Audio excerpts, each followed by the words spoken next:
Hi there, I'm Ava. I work as an insurance agent, a job that keeps me glued to my desk or on the phone most days. I live in a cozy house that my grandma left me when she passed.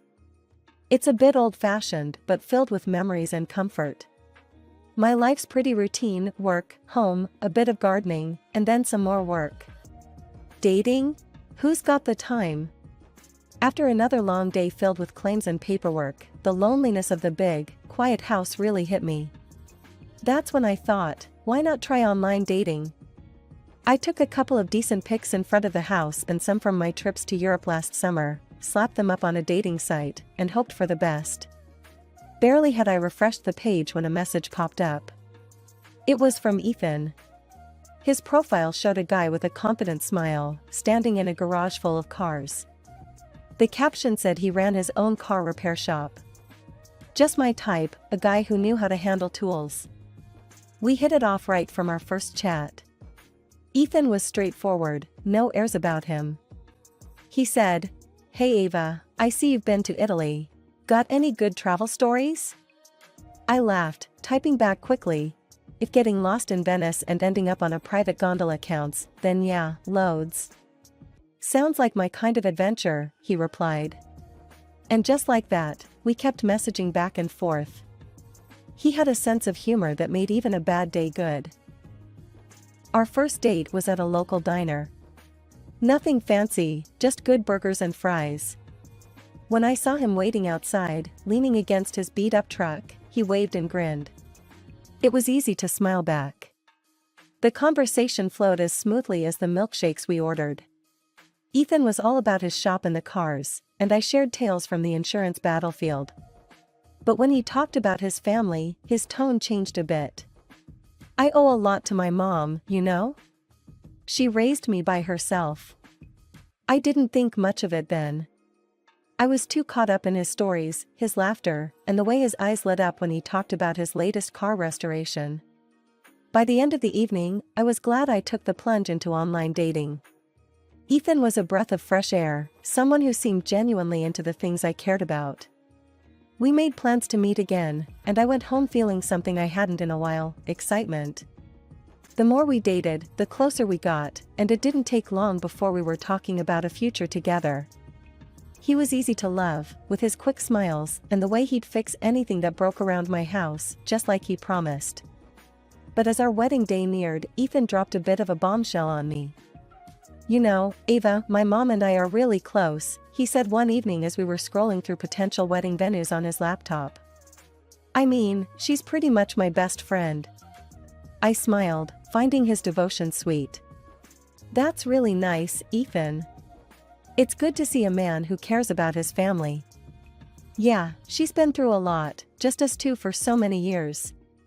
She means the world to me." He glanced at me, maybe checking to see if I was okay with this level of attachment. "Of course, I get it," I reassured him, squeezing his hand. I met Maggie a week later at her quaint little house that seemed frozen in another era. Ethan had hyped up how much she was going to love me. But the reality? It was like hitting a wall of ice. She was polite, sure, but there was a stiffness to her smile, a reserve in her hello. During dinner, I tried to make conversation, really I did. "This casserole is delicious, Maggie. Ethan told me you're the best cook." But Maggie turned to Ethan, ignoring my attempt. "Ethan, did you look into that garage space for rent down by Baker Street?" I sat there, stirring my food around the plate, feeling more like a spectator than a part of the family. It didn't get any better as the night went on. Each attempt I made to draw her out was met with brief answers and swift diversions back to Ethan. On our drive home, I couldn't help but express my frustration. "Does your mom not like me?" I felt like she didn't really want to talk to me at all tonight. Ethan was quick to defend her. "Nah, she's just not very good with new people. Give her time, she'll warm up to you." I wanted to believe him. I really did. So, I brushed it off and focused on the wedding plans. But every visit after that was a repeat performance. Maggie's warmth surfaced only when she wanted to know about my financial stability or the house I lived in. So, Ava, Maggie began one afternoon, a sudden interest lighting up her face as we discussed the wedding guest list. This house you live in, it's the one you inherited from your grandmother, right? Yes, it's been in the family for years, I said, cautious, but trying to keep the conversation friendly. And I suppose you have everything sorted out with your finances? Savings and such? Her eyes were sharp, assessing. I stiffened, feeling like I was under a microscope. Yes, I've been very careful with my finances. That's good, that's good. It's important to have a solid foundation. Especially in a marriage, she added, her gaze flickering between Ethan and me. The conversation drifted back to mundane wedding details, but the seed of unease was planted. Maggie's questions lingered in my mind, painting my thoughts with doubt. What was her angle? Was she just being overly protective, or was there something more calculating beneath her questions? Ethan seemed oblivious to these subtleties, always smoothing over any awkwardness with a joke or a change of topic. Mom's just being mom, he'd laugh whenever I brought up how she made me feel. As the wedding day drew near, the excitement I felt was tinged with nerves, not just about the big day, but about everything that was becoming increasingly complicated with Ethan's family. A question that had been nagging at me finally slipped out one evening while Ethan and I were checking off items on our to-do list. Ethan, how come your dad isn't on the guest list? I asked, trying to sound casual, but I was genuinely curious. He looked up from his list, a frown briefly crossing his face. My dad? Ava, he left us when I was just a kid. He made his choice, Ava. I don't see any reason to drag up the past now. I nodded, respecting his feelings, but something didn't sit right with me. It felt like there was more to the story, and on a whim, I decided to dig a little deeper. Using a bit of my insurance sleuthing skills, I managed to find a contact number for Ethan's dad, Michael. The next day, while Ethan was at work, I made the call, my heart racing as it rang. Hello? The voice on the other end was cautious, reserved. Hi, Michael?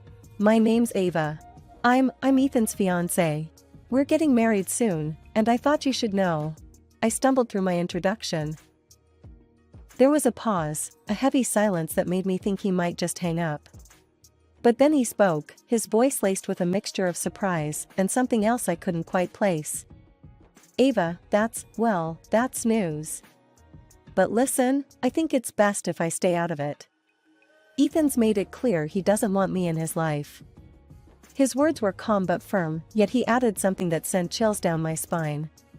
Just be careful, Ava. With him and his mother. There's more going on there than you might realize. I stood there for a moment, phone in hand, bewildered. Was he just a bitter ex-husband and father, or was there really something I needed to be wary of? Shaking off the unease, I decided he must just be a little out of his mind, as Ethan had implied. The wedding day arrived, and it was like a dream. Everything was perfect, from the weather to the flowers. But even the most beautiful day couldn't keep the shadows at bay. Maggie, Ethan's mother, was a force to be reckoned with.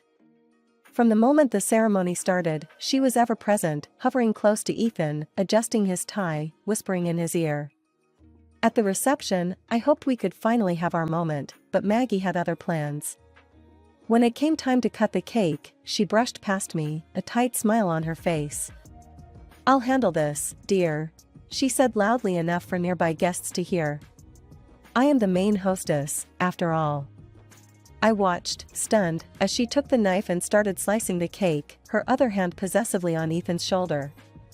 The guests clapped, but the applause felt hollow. I felt more like a guest at my own wedding than the bride. Throughout the evening, Maggie made sure to position herself prominently in every photo, always inserting herself between Ethan and me.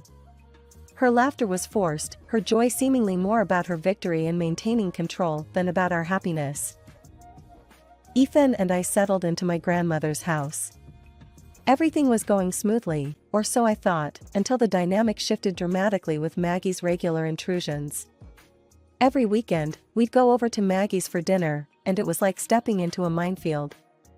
She was all sweet smiles to Ethan while serving up a side of snide remarks to me. Ava, try the roast. You might learn a thing or two about cooking, she'd say, her voice dripping with a sarcasm that made my skin crawl. Ethan would just chuckle, clueless, or maybe just unwilling to catch the barbs. Mom's right. Nobody cooks like her. He'd laugh, completely missing the tension. One Sunday, as she filled Ethan's plate with a heap of mashed potatoes, she shot me a look that could chill coffee. Darling, make sure Ava takes some notes. She might finally get it right. Ethan roared with laughter, not seeing the hurt in my eyes. Good one, Mom. 3 months into our marriage, I came home from work to find Maggie on my doorstep, her suitcases piled beside her like some fortress wall. Ava, dear, I'm feeling unwell, and it's just not safe for me to be alone anymore. I hope you don't mind if I stay here for a while. Before I could even process the request, Ethan came rushing over, wrapping his arms around her. Of course, Mom. You're always welcome here. Just like that, she moved in. It was as if I had no say in my own home. Maggie took over the house with an iron fist and a velvet glove for Ethan. She did nothing around the house, claiming her health was too frail, leaving me to pick up the slack. My home quickly felt more like a prison, and Maggie was the warden. In the evenings, the living room turned into their private club. They'd watch TV together while I was left to my own devices, feeling more like a ghost than a wife in my own home. Weekends were even worse. They'd go shopping without me, as if I didn't exist. One evening, I gathered my courage at dinner. As we sat at the table, I tried to keep my voice steady.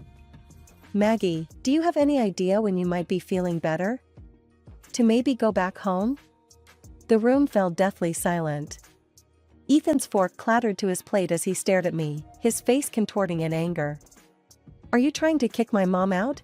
He exploded, his voice filling the room with a cold fury I hadn't seen before. No, Ethan, that's not what I meant. I was just asking because.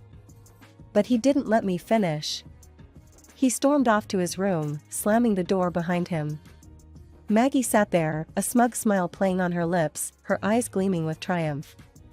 Looks like you put your foot in it, dear, she taunted, her voice low and menacing. I sat there, stunned and alone, the clinking of cutlery echoing my shaking hands. What was happening? How had my life turned into this nightmare? One morning, I was pulling out my favorite blouse for work when I noticed it looked off. The color was faded, the fabric rough, and the seams slightly torn. Puzzled, I dug through my wardrobe and found more of my clothes in similar states of ruin. That's odd, I muttered to myself, examining a particularly discolored sweater. Maggie, who was always buzzing around, chimed in with a too-sweet tone. Oh, dear, that's my fault. I mixed up the laundry last week, must have used the wrong detergent. You know how it is, these things happen. Her words dripped with faux concern, but the glint in her eyes said otherwise. It was clear, this was no accident. This was on purpose. And sure enough, none of Ethan's clothes showed any signs of damage. When I confronted Ethan about it later that day, his reaction was dismissive at best. You know how Mom is. She's getting older, mistakes happen.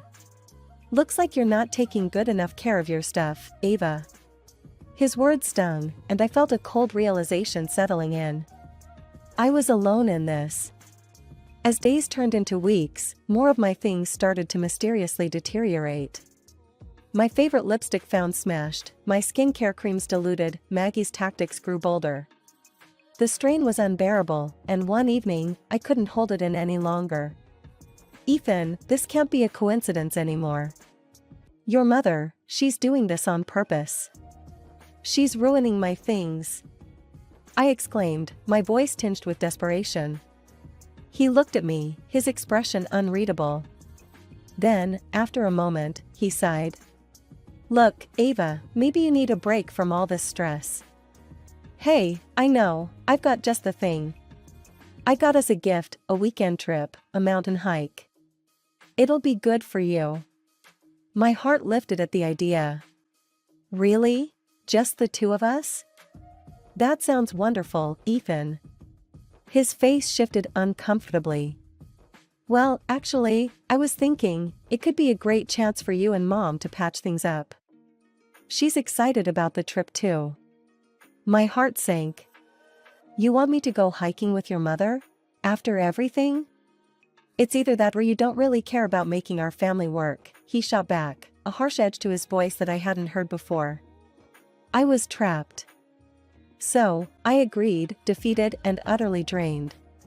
When I told Maggie, her response was unnervingly cheerful. That sounds lovely, dear. We'll have such a good time. She beamed, her satisfaction evident. That night, as I packed my backpack, the weight of what lay ahead felt heavier than any mountain gear. The thought of spending days in the wilderness with Maggie was daunting. The morning of the hike was crisp and cool, the air fresh with the scent of pine and earth. As we set out with our group, Maggie seemed unusually pleasant, chatting with other hikers and even sharing jokes. For the first few hours, everything went smoothly. The scenery was breathtaking, with vast landscapes stretching out under a brilliant blue sky. Maggie kept pace and didn't complain, which eased some of my tension. Maybe, just maybe, this could be a new beginning for us. However, as the terrain became more challenging, Maggie began to slow down, her breaths turning heavy. Ava, darling, I need to rest for a bit. Go on, I'll catch up. She gasped, stopping to lean against a boulder. I'll stay with you for a bit.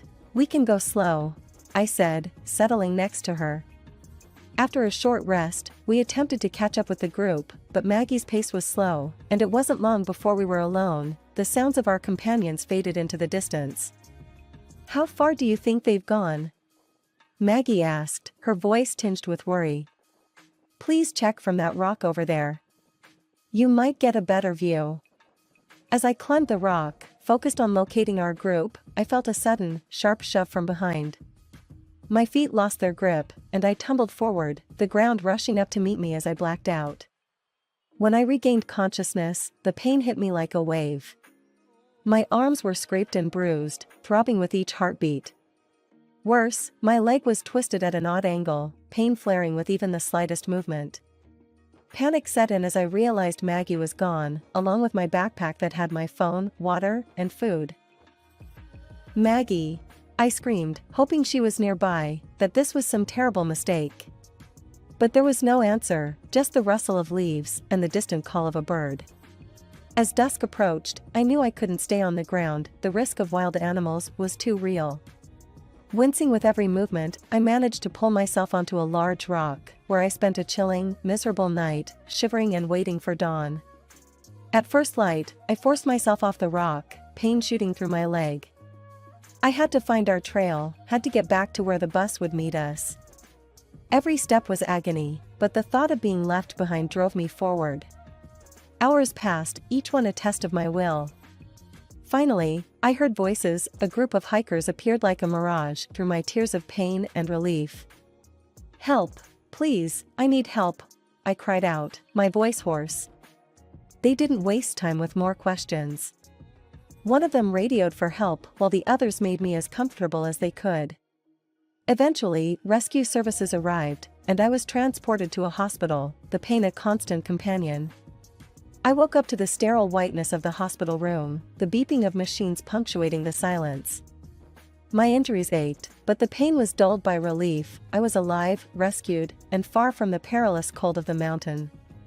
Tears of happiness rolled down my cheeks, not just from the pain, but from the sheer joy of survival. With trembling fingers, I reached for the phone on the bedside table. My first call was to Ethan. My heart pounded as I dialed the number from memory, rehearsing the words in my mind. He needed to know the truth about his mother, about what happened. Ethan, it's me, I started, my voice quivering. I need to tell you something important. Your mom, she pushed me off a rock and left me there. His response came fast and fierce, a torrent of anger that I hadn't anticipated.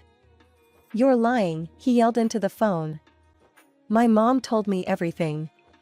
She said you abandoned her up there and faked your injuries. How could you accuse her of such a thing?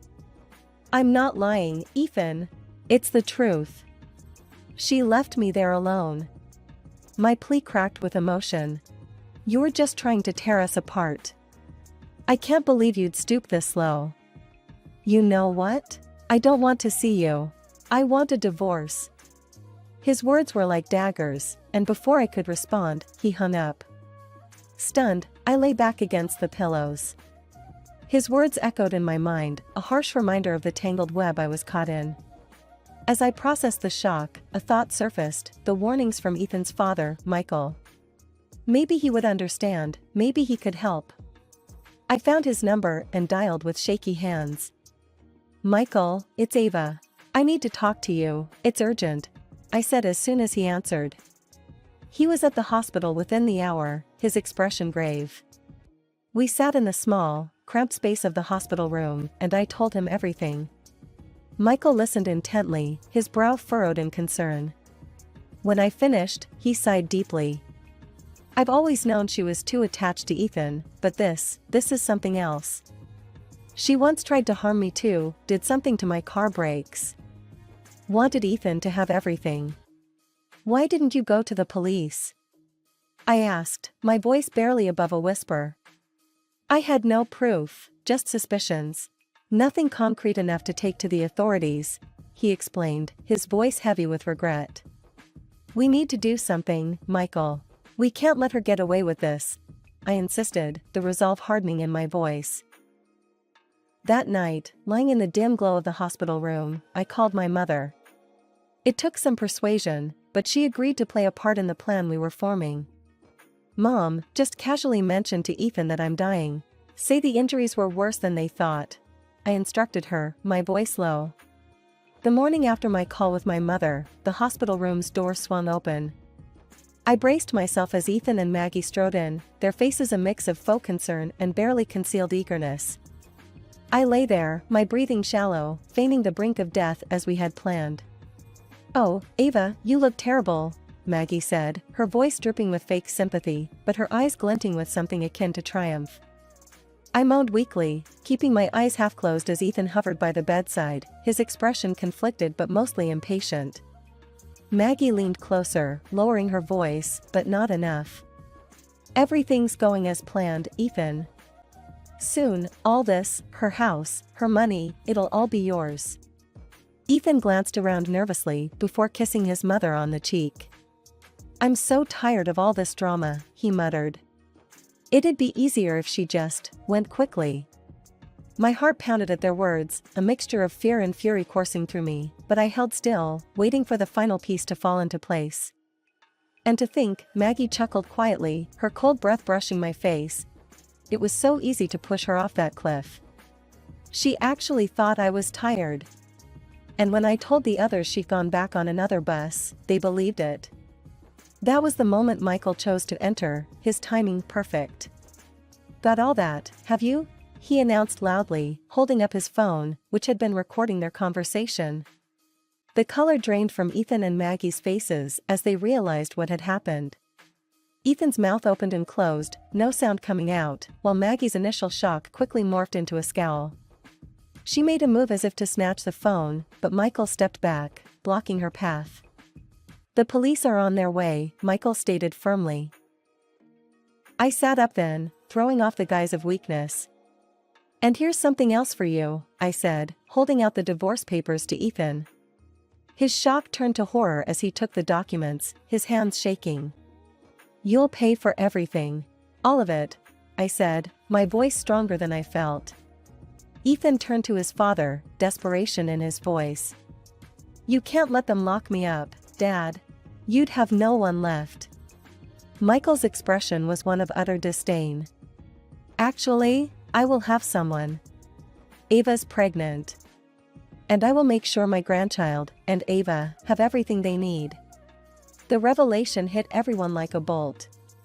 Ethan staggered as if struck, his face ashen, while Maggie's eyes widened in disbelief. Before more could be said, the police arrived. They listened briefly to Michael's explanation, checked his recording, and then handcuffed Ethan and Maggie. As they were led away, the reality of their situation finally seemed to dawn on them. In the months that followed, the trial was swift.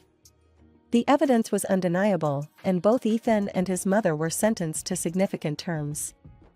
The house became peaceful again, and with Michael's support, I prepared for the new life I was about to bring into the world. When my son was born, it was with a sense of relief and renewal. Michael was there, beaming, as he held his grandson for the first time. "He's going to have a good life," he promised, and I believed him.